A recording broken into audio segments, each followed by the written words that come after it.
Hello and welcome to Plant CEO. In today's episode, I'd like to welcome Alex Felipelli, the CEO and founder of Veggly. Hi Alex, how are you doing? Hi Anand, I'm good. How are you? Thanks for having me. It's a Yeah, great pleasure to to have be you back. on the show. And you're in Sao Paulo at the moment. That's correct. I'm from here, and I'm based here. The company is based here. Where the whole team is here. So yeah, I'm really excited to know more about your dating app. So can we start by just if you can describe what it is for everyone, but also maybe explain a little bit on how it's different from normal dating apps? Sure, sure.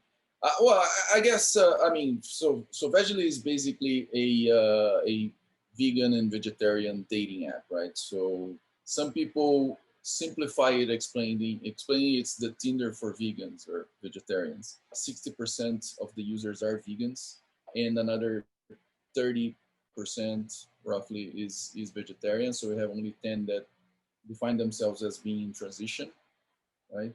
That's where you go to find vegan singles, basically, right? So Veggly is the #1 dating app for vegans and vegetarians. We tried not to make the app too much like binary, like and or not like, like some of these other ones, because we wanted to build this kind of a community, and you can, for example, not like someone for dating, but maybe you want to maybe just be friends. A lot of people use the app also to find friends. In fact, we're gonna make it more formal soon, but it's already a lot of people already use, right? They set up a profile, and they say they are just looking for friends, because we know, and I think we'll get there. Like, this is part of the reason why we created it. It's mostly to help people, especially when they're just making the transition. It's hard. Normally, you have just friends and people are meat eaters, and you want to meet new people, especially for dating, but even also for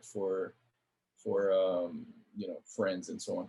So I think that's the main difference. We try to make it a little more of a community, and we want to even improve on that, like make it more as a community, almost like a social network.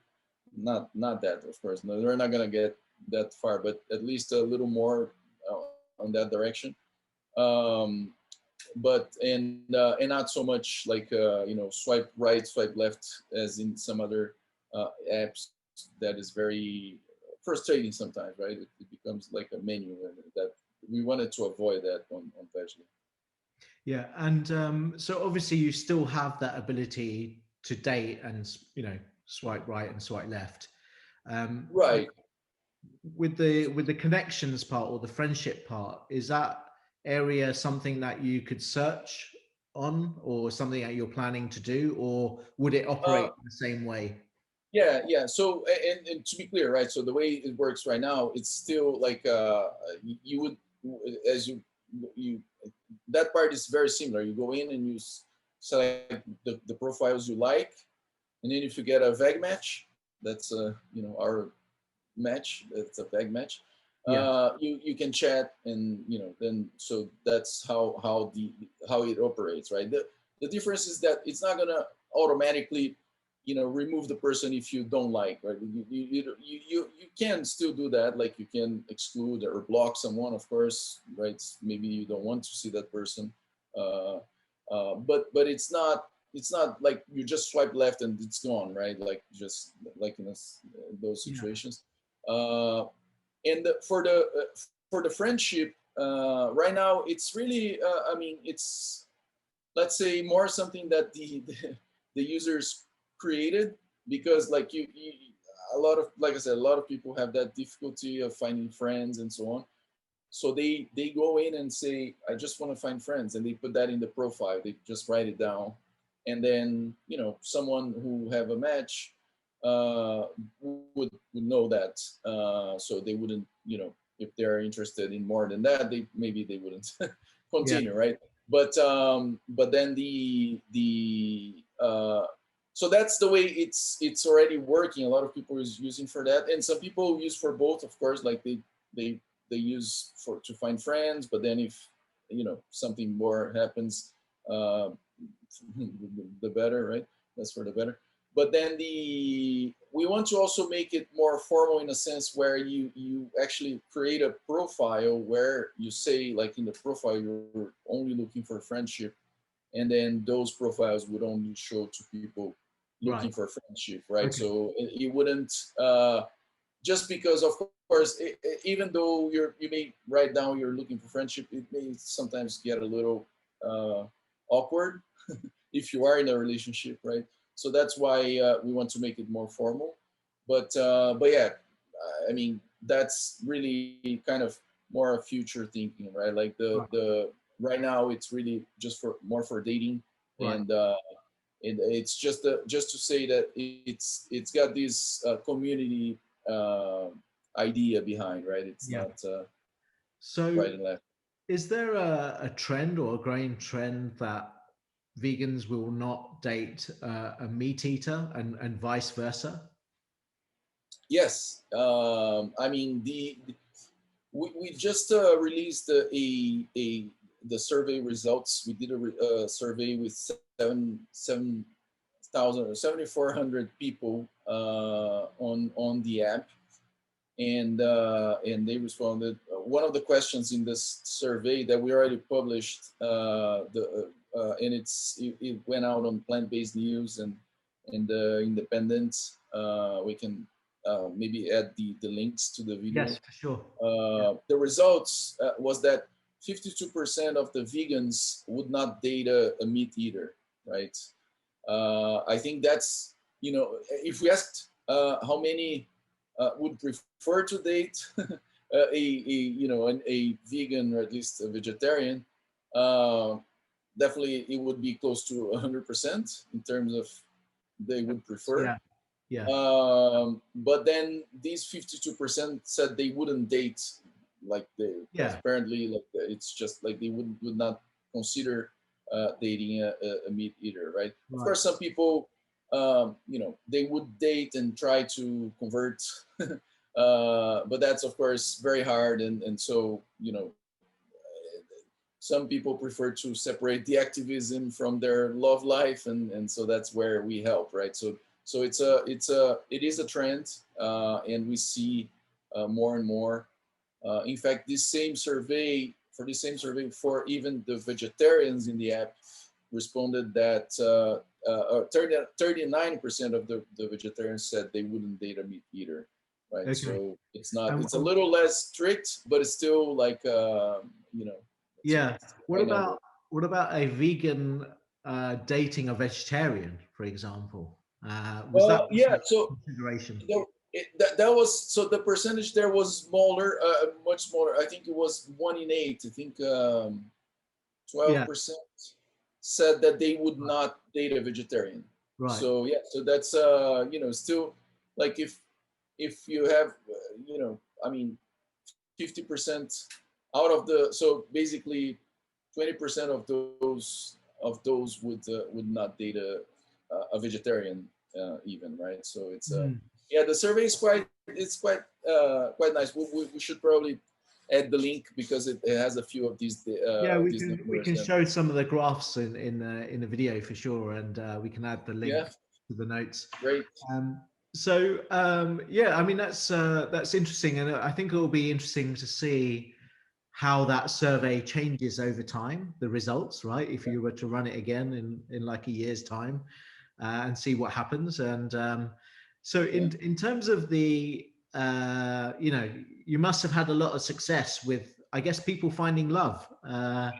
Do you have some indication on that? And do people actually end up marrying and obviously making a Well, long-term commitment? yes, I mean we have.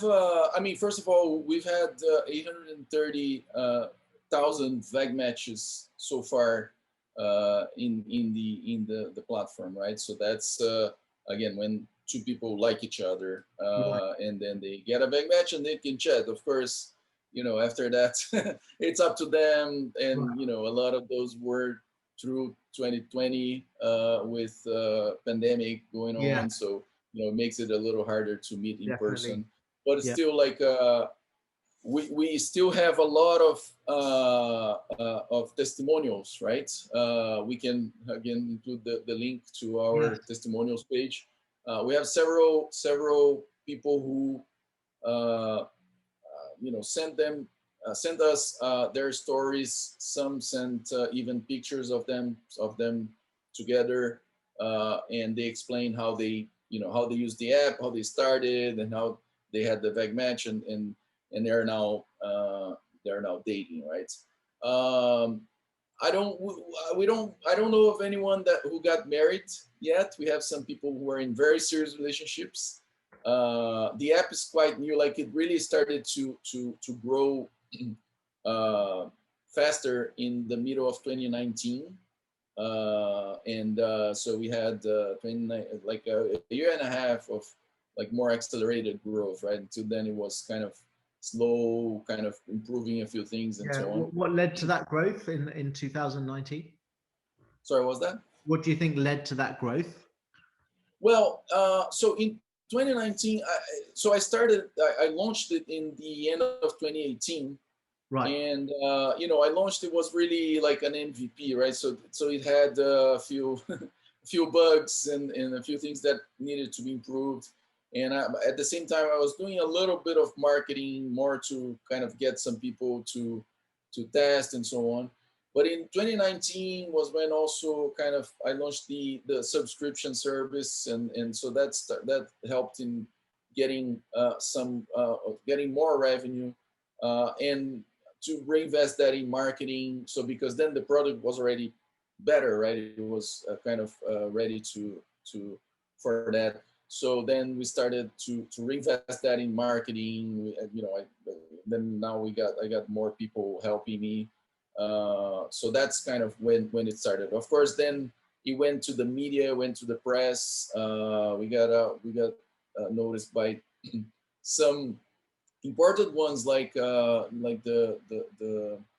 plant-based, like important ones, especially in the vegan news world, like veg news and plant-based news. We also we were also featured at the Sunday Times. So there were a few media coverage that helped a lot. But it's also like the media, especially the digital marketing, where it's kind of constant. Like we can keep reinvesting and growing, and then when we grow, we invest more and so on. So that Yeah. that kind of generates a nice snowball. So how are you And marketing at the moment? What channels are you using to market your? um, I mean, we do pretty much all of it through the digital channels, right? Yeah. And I'll detail a little bit, but it's pretty much all online. We don't do, just because we don't have enough resources. We don't do anything else, basically. But yeah, so we do have a PR agency that helps a lot with getting, for example, this survey to the media, and published about Veggly. We have several stories, but we still need the PR to. It's very they do a great job in helping us setting up the stories and also in getting them published. Um, that's one. But then in terms of marketing, direct marketing, we do a lot of Facebook ads, uh, Google ads, and Apple search ads. Right, those are the main three in terms of paid marketing. And then we have some other ones, some smaller ones that we're trying for now. It's only uh, very small, like Twitter, Microsoft, Yeah. Bing And ads, it's and obviously like that. driving all these app installs that you're. Right, right. I mean, we also do have presence in all of the media and all of the social networks with profiles, and we post Right. daily. We have some, let's say, organic marketing as well for those social networks. But yeah, the majority of the installs are from the paid marketing from mostly those Yeah. three channels. And if you were to think about the countries that you operate in, where are the biggest markets for you now that you've grown to quite a lot of countries, right? Right. Well, I think when we look at the countries in terms of number of users, the largest markets for us are in this order, at least the four largest ones, right? Are United States, Brazil, UK, and Germany. Okay. Those are the four Yeah. main markets for users and even for revenue, right? But then the order changes a little bit. So for revenue, we have US, UK, Germany. Actually, UK and Germany are very close. UK, Germany, and Brazil, and Germany is even more is very impressive because the amount of effort, just because of the language barrier, the amount of focus we put on it is smaller, right? And they're still really Yeah. strong And for you us. have localized language as well within the app. And I think Yes, you yes. told me before that there Well, was some. so the app is available in 8 languages. Yeah. We have English, Portuguese, Spanish, uh, German, French, Italian, Polish, and Danish. Okay. Yeah. So Nice.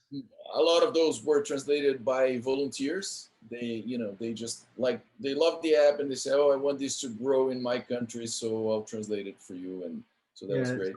It's really, And then, of course, but now, for example, the app is available, but then the website is not available in German, for yeah, example. So sure. that's where we know we can improve, and Yeah. that's what I meant about German, right? So Right. it's even though we don't invest as much, it's really strong. But yeah, so those four countries are the biggest in in all the metrics, but of course, in for number of users, it's US and Brazil, the top Yeah. two. And now sort of, I guess globally, how many active users do you have? And which new countries would you like to see grow? Well, and by the way, I mentioned just the top Yeah, four, sure. right? Yeah. But we still have several important ones like Spain, uh, Canada, and Australia, and then we have in Europe. I mean, pretty much all of the Eastern Europe is very strong, and even in the Nordic countries as well. We have quite a good presence, but yeah. And then in terms of, I mean, we've reached 270,000 accounts in the app. We have that number.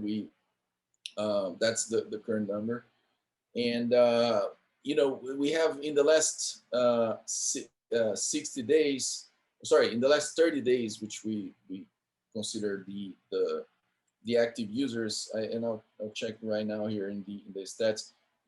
I think it's around 60,000 users, 60,000 active users, right? So that's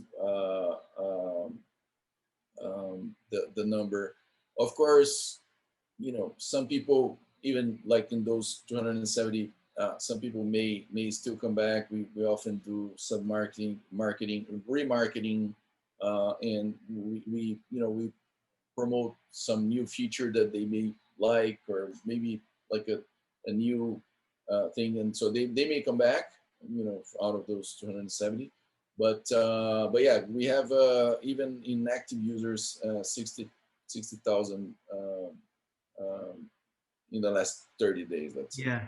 I guess if you've got a big country, vast area, versus a concentrated area, then you're more likely, I guess, to find more matches. Does that change the dynamics of, like, I guess, the number of matches that are happening, or Yes. are people in, say, a smaller country where there's limited also numbers, do Yeah. they go through everybody and then see, okay, well, I've gone through everyone, and maybe that's why they leave and they want to see new people coming in, I guess.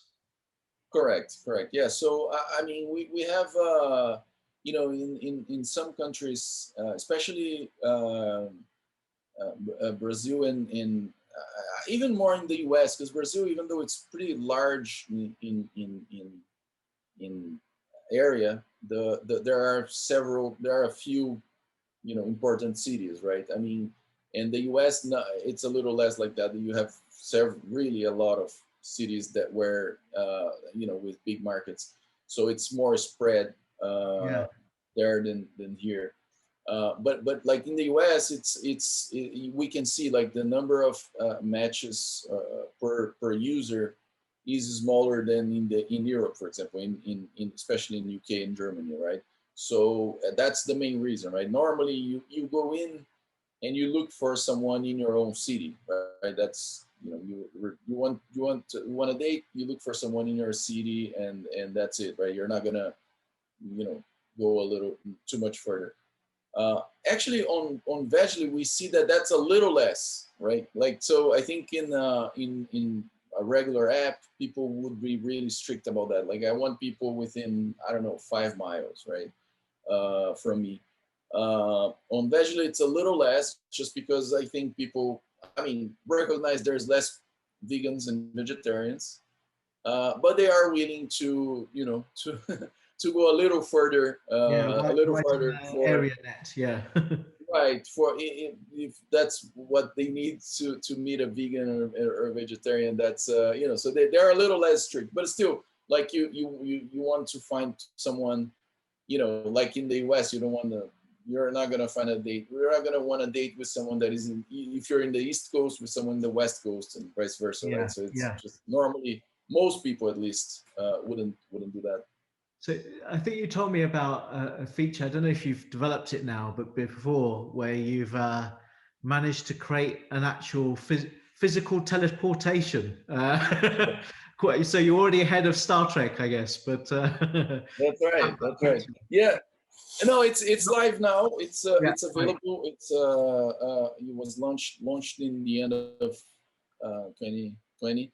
And yeah, so that's something that, in fact, a lot of users asked for, and it's I mean, the naming, the Star Trek naming was a little a little twist, but the the feature, I mean, of course, a lot of people said that they would like to use that for when they are either moving somewhere, like, I'm gonna move, to another city, or another, sometimes even another country, and I wanted to kind of start before. Of course, when they go there, the app would put them there, right? They would automatically be moved there. But they want to kind of start searching ahead, right? But even like people traveling, like some people say they just, oh, I'm traveling, I'm going to spend 1 month or 2 weeks or whatever in another city, and I like to check how is Veggly on that place. Maybe maybe knew some people, get to know some people, and maybe, of course, maybe it's for dating, but maybe even friends, just to get some tips on where are the vegan restaurants, the good ones, and so on. So it is something that, it was kind of in high demand. I mean, of course, most people don't. Most people use it for, again, for finding people locally, but it is something that that you can do now. Look for people in other locations. Yeah, yeah, that's cool. Um, and so you spoke about the subscription part. So can you tell me a bit about how that works? And I think you have these tokens, stroke coins that you can also get. So yeah, it'd be good to know Yeah. how you make revenue. Sure. Yeah. So the app has a freemium model. So it is free to download, create a profile. You can, if you want to use it for free, you like everyone that interests you, and if they like you back, like, they won't know that you like them, but if they like you back, you get a veg match and you chat. That's all free, right? Now, the way we make money is basically in two ways, right? So one, you can, uh, like I said, buy coins, the Veggly coins, to send super likes. So in a regular like you, the person wouldn't know that you like them normally. Uh, and but you know, if they like you back, you get a big match. With the super like, um, you can I mean, first of all, people, some the person will receive a notification and an email if they are authorized, of course. If they authorized all those, they will receive email and notification. And then when they go into the app, they will also see a, you know, a number there. Oh, you received one super like, and you click and see who it is, right? So it improves, and also in our super like, and I think it's different from other, from at least the ones I know, the other apps. You can also include a message, right? So if, let's say, you liked something specifically about their profile or their, or some picture specifically or whatever, you can type a message kind of, you know, oh, I really like that, or, you know, let's talk, or whatever. You can add whatever message you want. So it's a way to improve your chances of your like, right? Instead of a like, it's a super like with better chances. So that's one way. And then you buy coins to send that. Um, and then the other one is also is the subscription, right? So with the subscription, Veggly Premium, you get on top of you get 3 coins, so you can send 3 super likes per month, right? The subscription is a monthly uh, uh, subscription, and you get 3 coins, and you also use the app without ads. We also have ads. That's another part of our monetization. It's not a big one, but it's there. Uh, but then, yeah, for subscribers, they use it with, they don't have ads, and also I mean, they won't have, and then they can see who liked their profile right before the back match. So if, again, you go in, there's a place where you say who liked me. You just go there and say, oh, these people liked you. So of course, if you like one of those, you get an instant back match because they already liked you, right? So that's one, I guess, maybe the most looked for feature for the subscription, and the teleportation. So that's part of the Veggly Premium as well. So if you want to use that feature, it's part of the paid subscription Veggly Premium. Yeah, great. So yeah, tell me the story of your background actually, and how you created this app in the first place, and what you were doing before. Sure. I mean, I'm a computer engineer. That's what I studied. I started working with software development and went through, you know, software project management, and at the end I was even working with sales, right, in like large IT companies, let's say. And then you know, I mean, first of all, I was for a while I wanted to kind of try to leave the corporate world and create something for myself, and especially if it could be something you know, that I was passionate about, you know, something that would help the vegan community, and then at the same time I was divorced, so I was single. I was looking, and I could feel how hard it was to find like I mean, unless, you know, if you want to, like I said in the beginning, I think if you ask a vegan if they would prefer to date another vegan, almost 100% would say yes, right? So, and that was my case, and of course I also talked to some other people that what they thought about the idea, like other vegans and vegetarians, and they liked, right? So they thought it was a good idea, and so I decided to go for it, right? So it was also like a good timing for me. I didn't have kids, and so um, I could quit my job and work on this for a while, and you know, and I mean, it worked out. So now the app is kind of walking with its own feet. Like it's got, you know, we got some revenue. We reinvest in the marketing. We can pay the bills, and so that's great. And So yeah, so that's kind of the how I started, came up with the idea, and decided to go for it. Yeah. And if you're looking at the overall dating market, how much do you think that is worth at the moment? There is a study from the Allied Market Research where the number for 2018, so it's been 2 years already, was 6.8 billion dollars, right? And the forecast for 2022, which is next year, is 9.2 billion dollars, right? So though, I mean, it's 50% growth in 4 years there for a market that is already $6 billion. Yeah. It's a big trend, and we see, I mean, we see several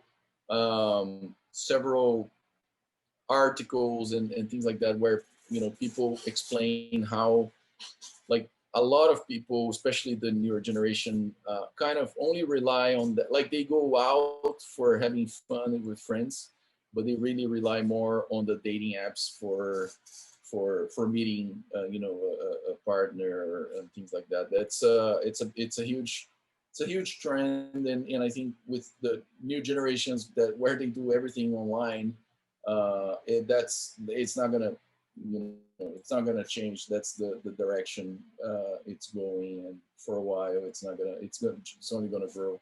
Where do you see the addressable market, and where do you see, where would you be able to obtain that? What sort of level at?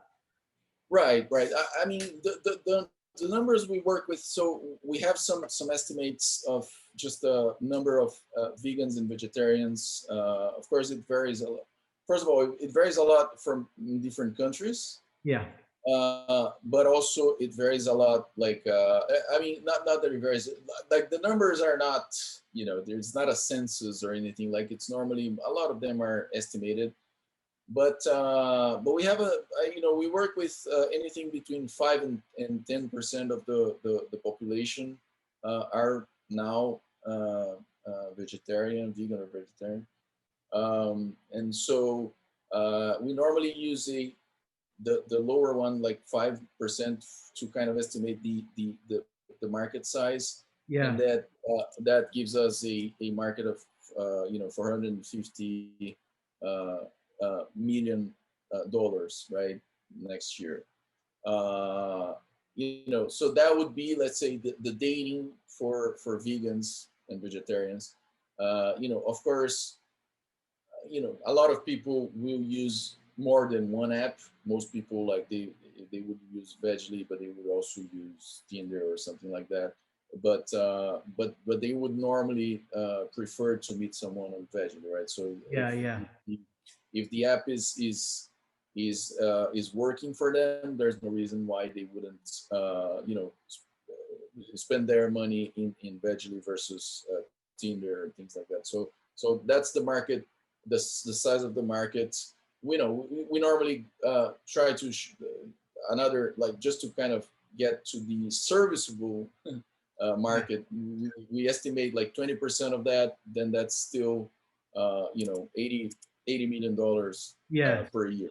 I guess the traditional apps might have options or filters, but like you say, they may prefer to use a dedicated vegetarian vegan app for it. Right. And actually, not all of them have. I don't know. I don't know. Oh, I they don't don't. know why. Yeah, Right. I mean, some do, and it's a diet for them. Right. But it's yeah. I mean, it helps, and some of them, I hear some people say, yeah, they were able to find. I don't think Tinder has it, as far as I know, but some other ones do have. And but again, it's just I mean, it's not the focus. And then, of course, like, if, like, most people that are vegans looking for vegans, they would go to a dedicated one, I think, because that's where they will find more, and that's kind of, we want to also right now we're the number one, but we also want to grow faster because of that, right? We want to Yeah, be yeah, the place where vegans are, and yeah, totally. vegan singles are, and then new ones would go there because that's where Yeah. they are. And is there any other you're leading at the moment? Is there other competitors who are only sort of vegan dating apps as Uh, well? yeah, there are a few. I think they're mostly local, like local to one specific country. Right. Like there's one in the UK, one in Brazil, one in I think in the Benelux. But there's, I mean, yeah, there's not. They're mostly much smaller, and also like in one specific country, right? There's not one that compete with us like in all of the main Yeah. markets, right? For Right. example. Right. And if there's anybody watching who already has a profile, for example, on Veggly, do you have any top tips for them? Where, Sure, sure. yeah. Yeah.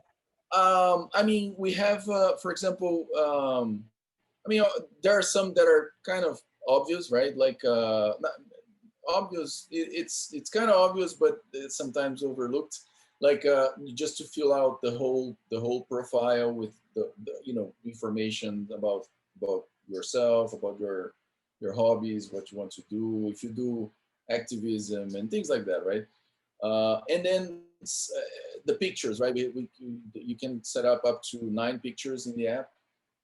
We recommend to put all 9, and preferably with some pictures also showing kind of your interests, not just pictures of you, of course, but also pictures that show your interests, maybe your pets or things that you like to do.